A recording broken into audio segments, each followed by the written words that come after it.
Maladie cardiovasculaire, vous avez cardio pour le cœur. Vasculaire, c'est pour les vaisseaux, donc tous les tuyaux qui sortent du cœur et qui retournent au cœur. Donc ça inclut beaucoup de maladies, dont pour le cœur, les insuffisances cardiaques, les crises cardiaques, les anomalies du rythme cardiaque, les malformations au niveau du cœur, particulièrement des valvules, et sur le cœur qui peut grossir comme une complication de l'hypertension artérielle et d'autres maladies et des infections autour du cœur. Donc ça, pour le cœur, il y en a beaucoup.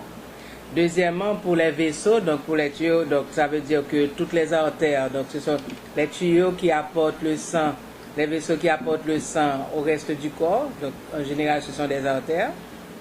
Et ceux-là qui ramènent le sang vers le cœur, ce sont les veines.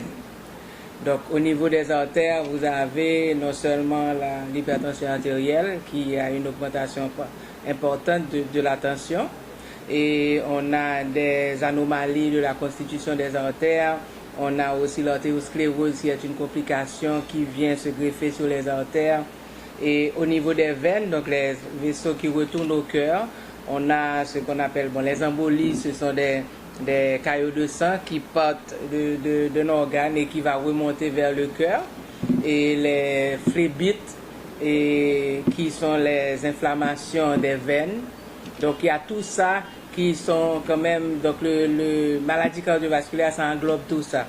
Et vu que le diabète aussi affecte les vaisseaux, et donc on considère, avec les complications qu'entraîne le diabète, on le considère actuellement comme une maladie cardiovasculaire.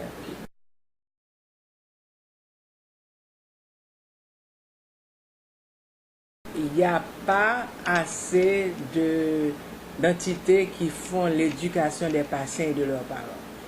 Dans les maladies chroniques, donc l'hypertension, le diabète, ce sont des maladies chroniques, donc ça veut dire que dès qu'on l'a, jusqu'à la fin de la vie, on l'est.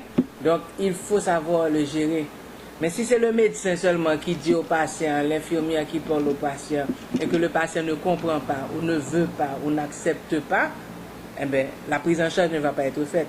Donc c'est pour ça que le patient est le numéro 1 dans sa prise en charge, et il doit avoir des outils. Pour avoir les outils, c'est par l'éducation.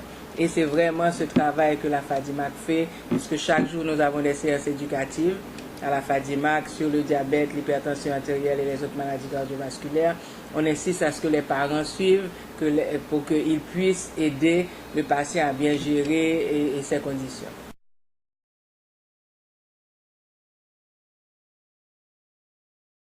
Bon, vous n'avez qu'à faire le constat.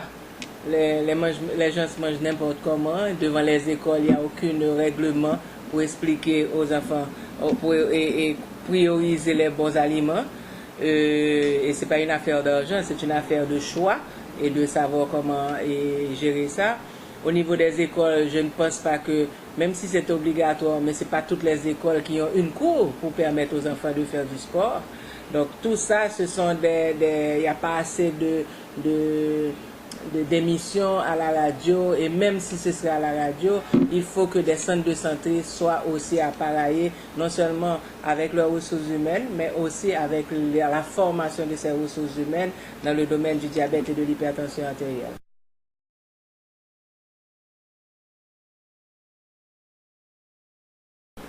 L'accident cérébrovasculaire, c'est une complication en général de l'hypertension artérielle, le plus souvent de l'hypertension artérielle. Étant donné qu'il y a beaucoup d'hypertendus, et beaucoup d'entre eux ne le savent pas, ou même s'ils le savent, du fait qu'ils ne sentent rien, donc ils ne s'en occupent pas, eh bien, au fur et à mesure, la tension qui est élevée dans l'organisme de la personne, dans le corps, donc ces tuyaux-là dont je parlais tout à l'heure, les artères particulièrement qui apportent le sang dans différentes parties du corps, donc ces artères-là deviennent fragilisées.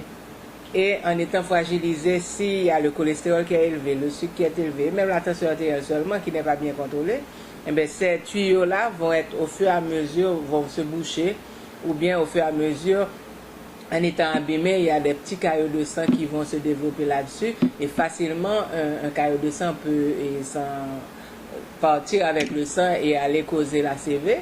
C'est ce qu'on appelle l'accident cérébrovasculaire thrombotique. Mais aussi, il y a celui que l'accident cérébrovasculaire hémorragique, c'est lorsque l'artère éclate. Et ça, avec une tension aussi élevée, même physiquement parlant, lorsque vous avez une pompe qui travaille énormément et la tension est élevée, eh bien, les tuyaux éclatent. C'est la même chose pour le corps.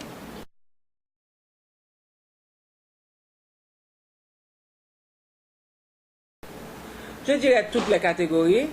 Cependant, ceux-là qui n'ont pas l'habitude d'aller chez le médecin, donc surtout les classes défavorisées, vu qu'ils ne vont pas parce qu'ils n'ont pas les moyens et parce qu'ils ne sentent rien, alors que toute personne à partir de, même l'enfant devrait voir son pédiatre, devrait prendre ses vaccins, mais c'est la même chose pour l'adulte. Au moins chaque année, il devrait avoir un bilan pour s'assurer que tout va bien. Mais étant donné qu'il y a d'autres priorités journalières, donc les classes défavorisées ne vont pas, s'ils n'ont rien, voir le médecin, ce qui est dommage. Ça veut dire que la classe qui peut travailler est affectée. Donc, qui dit qu'un individu, vous voyez dans une factory, une famille dépend d'une personne. Donc, si cette personne est affectée, vous avez 5 personnes qui sont affectées. Donc, c'est pour vous dire que je n'ai pas de chiffre en tête, mais ce serait facile de faire le calcul pour voir la population qui travaille d'entre de 20 ans à 70 ans et voir que l'impact du diabète et de l'hypertension chez ces gens-là et voir le nombre de familles, l'impact socio-économique que ça va entraîner.